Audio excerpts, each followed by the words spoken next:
All right. For those of you joining us, this is the Poor Ass Gamer Plays, and we're here with an interesting game from the PlayStation Plus library for March 2017, and that is Tearaway Unfolded. Again, if you are a PlayStation Plus subscriber, you get access to this game to download for this month. You should add it to your libraries, first off, what I'll say. So yeah, this is, again, please feel free to check out gamesandgimmicks.com. We have some great content on our YouTube page.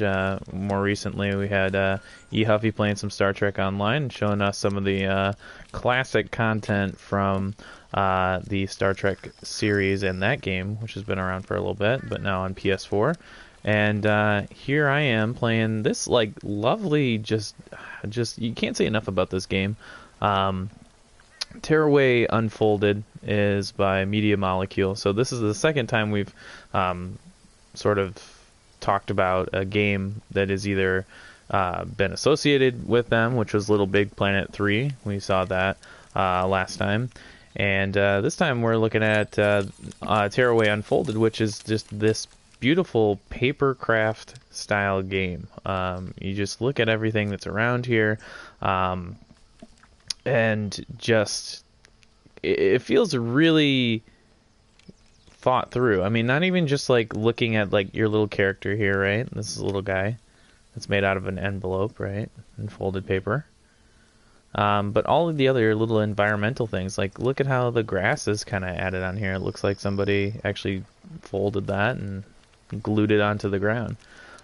So there's some kind of really cool parts about this game, but I mean, it speaks for itself when you're actually really watching this. There are also little visual cues and things that you get to do with this character.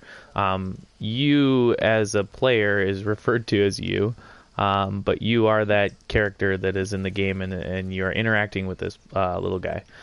So I can press R2 and L2, and I can shine. You can't see it really right now because this is actually a sunny level. But this is my little light, which can actually activate a lot of different things. Interact with things on screen, and there's little squirrels that you can pick up if you want to.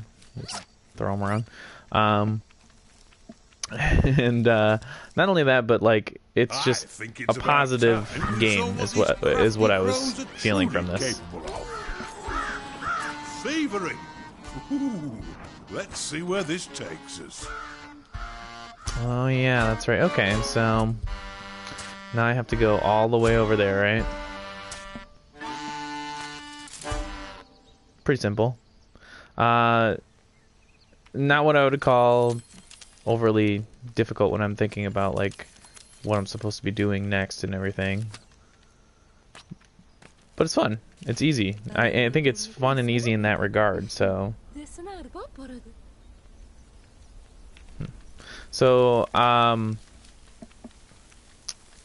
just you know, when you look at this visual style, it's like you kind of think like, well, like it starts to win you over just with how like well thought through every part here is. Even the little characters like blowing back and forth like that. That's kind of cool.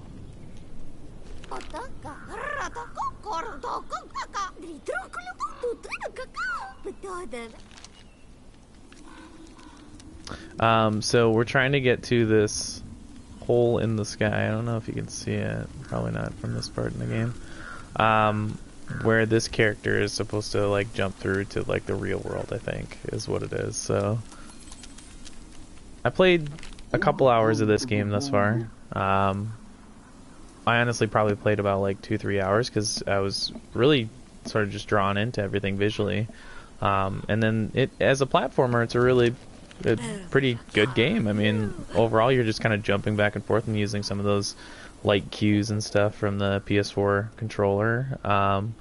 But other than that, it's not really overly complicated, and like there's kind of just some basic platforming here.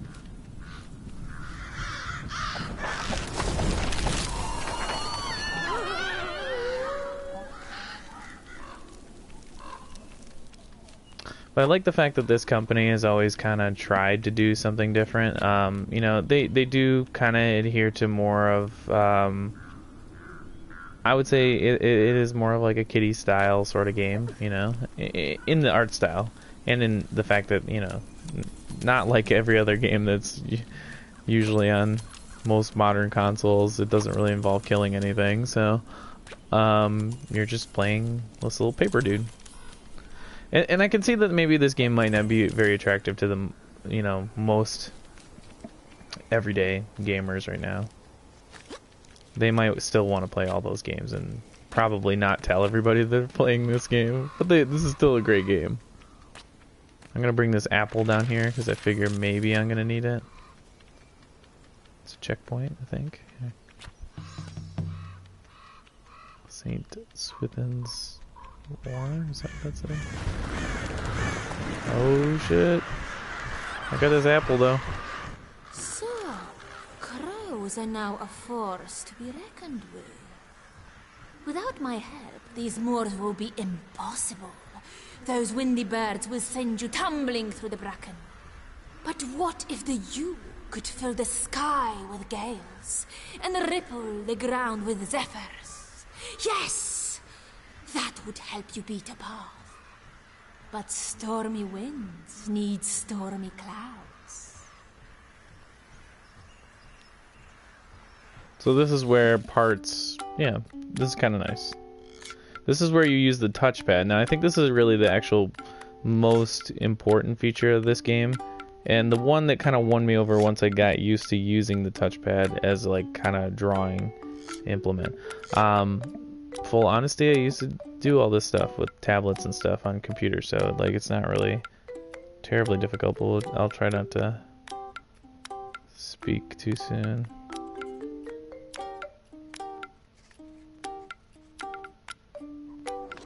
Oh, well, that's kind of alright, but I almost, let's delete that. Let's try again. Let's see if I can actually center this thing. Yeah, alright.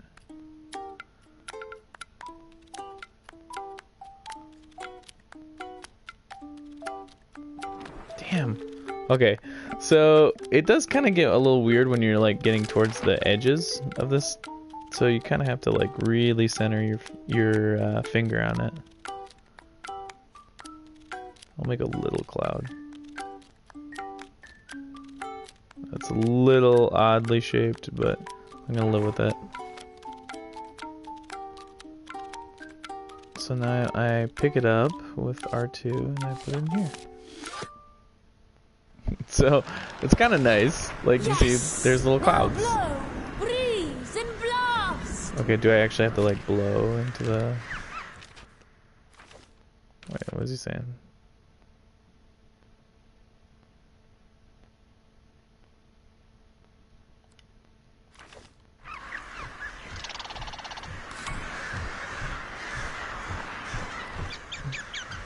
Alright.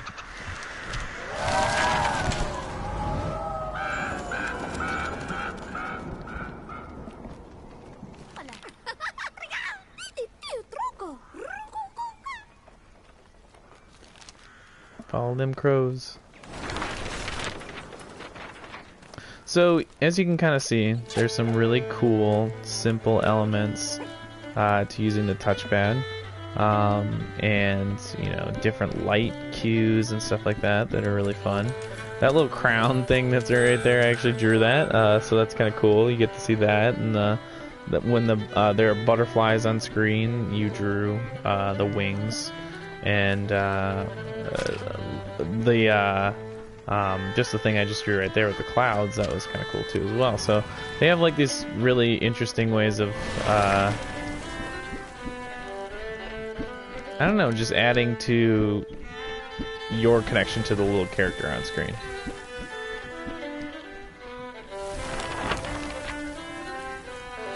How else is there? Get over there.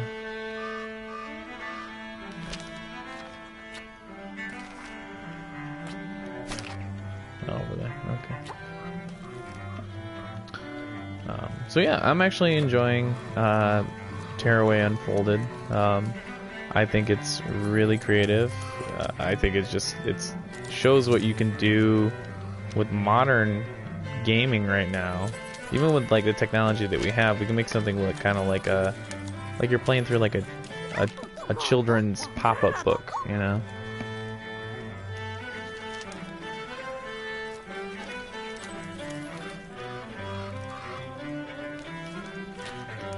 You take pictures of things all the time. What happens if I jump in here? Nothing. That's right, because it's paper.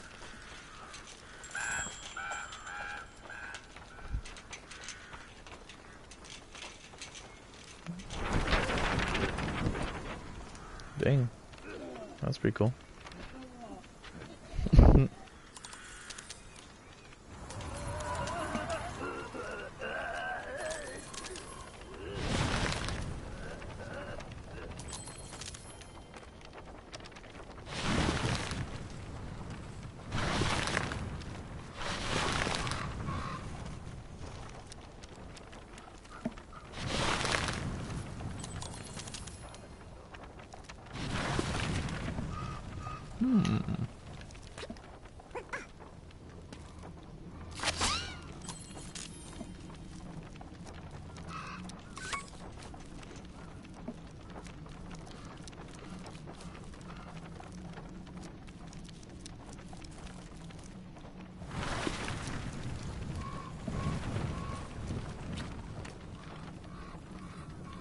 Now, how the heck do I get back up there?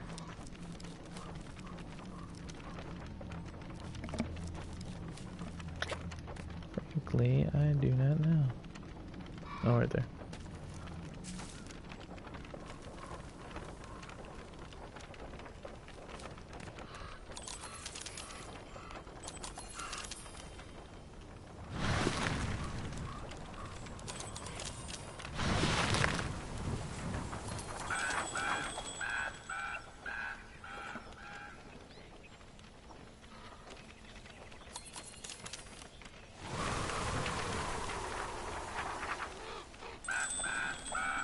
Damn you, crows.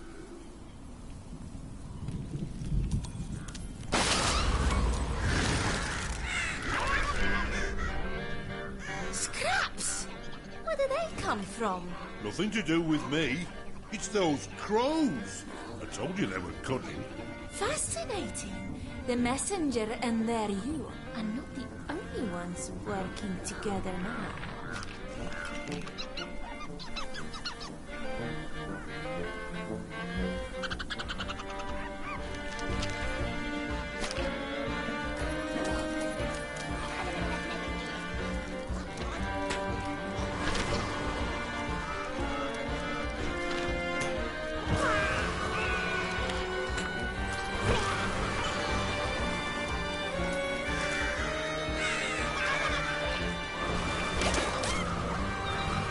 Oops, okay. It's possible to die.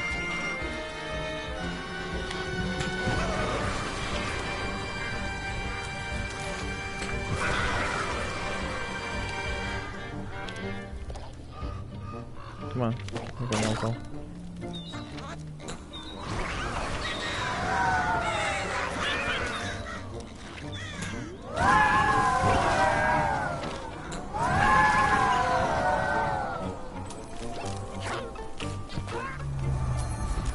That's right.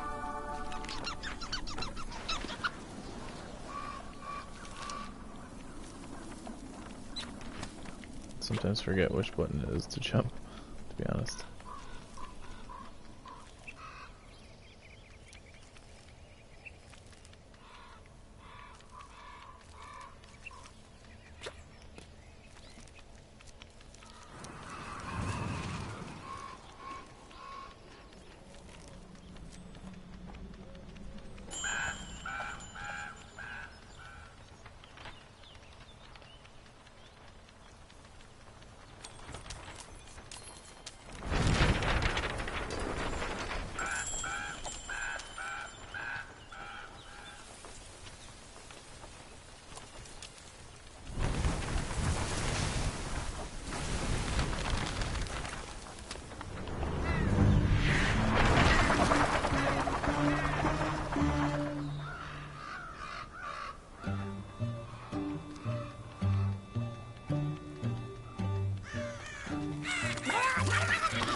God damn.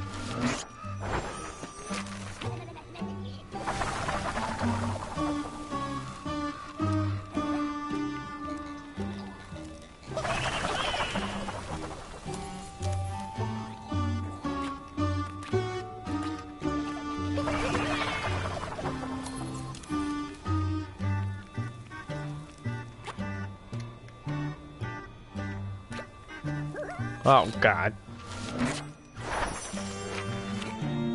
Die pretty much as many times as you want apparently in this game.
I'm gonna broadcast this up to at least getting that key. I think that is reasonable. I don't think that's like too far away.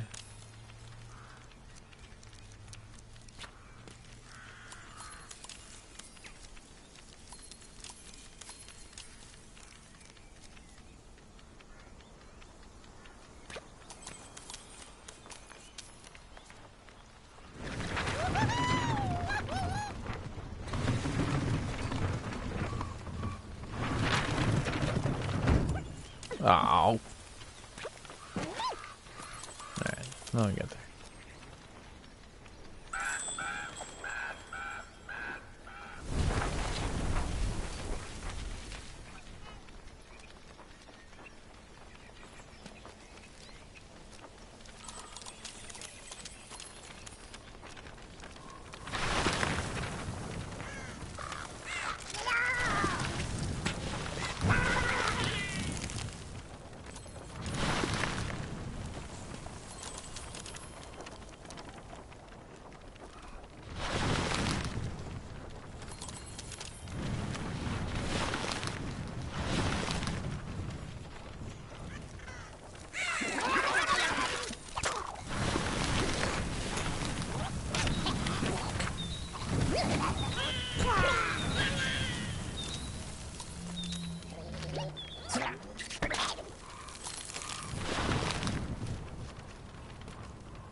Eventually that bird's gonna drop that, I imagine.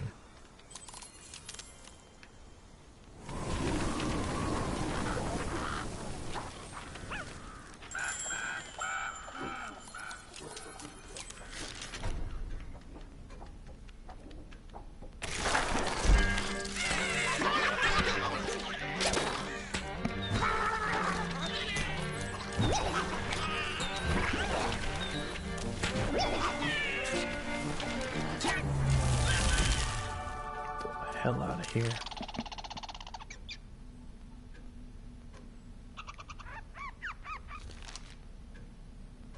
Oh, okay. So if you take your phone, this is also the creepy part of this game.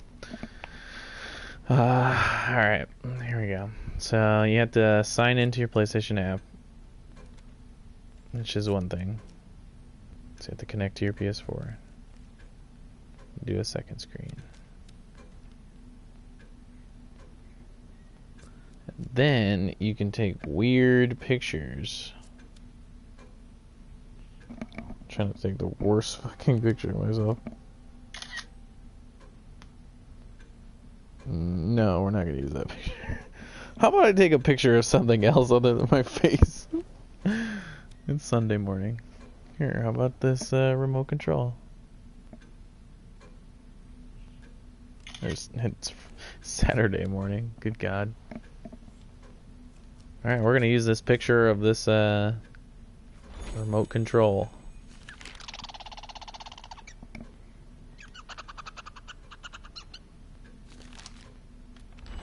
Aha! Look at my remote in all its glory.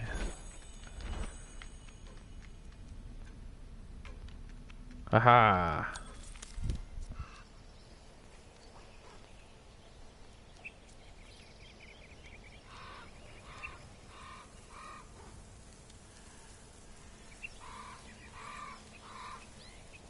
There's also a shape builder, which oddly enough, there's you can go into excuse me, if you go do R3, you can actually build a lot of stuff for this little guy in here. You can craft parts if you want.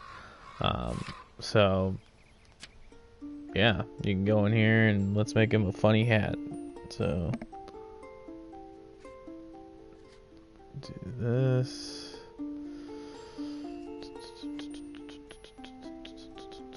I think the key to this is keeping your hand down. Like, okay, so that wasn't too bad. Now we're gonna make another shape. I was gonna make him like an Irish hat, but well, I guess that's close enough. Maybe we can just do like a little line across it. Let's choose this orange. I don't know.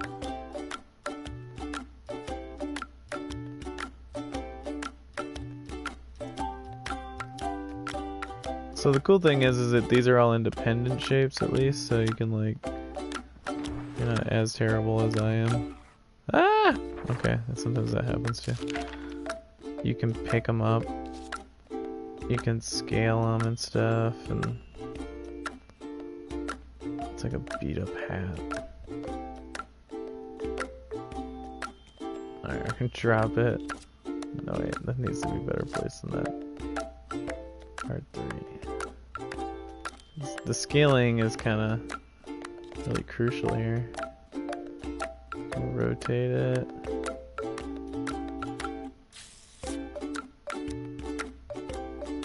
And I think that is... Oh, Jesus. This is like too specific for me. Alright, so I was being hypercritical there. Oh no! Why did I do that? Ah, alright, now I have to build it again. Let's try this again.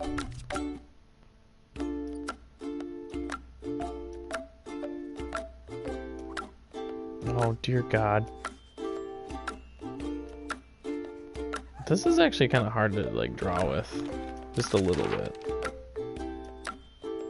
It takes some getting used to, is what I'll say.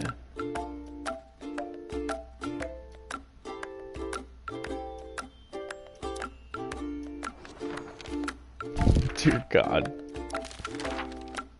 Is there like simple shapes I can use? Maybe there's like simple shapes. Oh, that's a cutter tool. Okay. Oh, that's actually kind of cool. Like, so even if I screwed it up, I guess you could go through and cut some of the parts. Jeez, this is gonna look like a weird hat. Apparently that thing disconnects a lot, so that's also very true.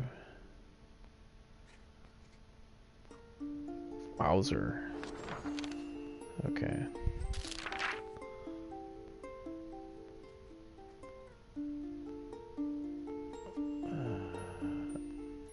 That's good. Okay, don't press triangle because triangle deletes everything.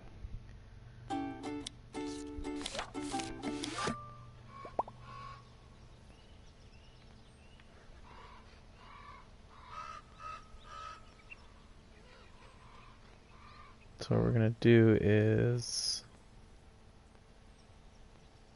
let's go back for a second. I haven't figured out how to exactly delete things off of him. Let's see, shapes, nose. Oh, okay, there we go.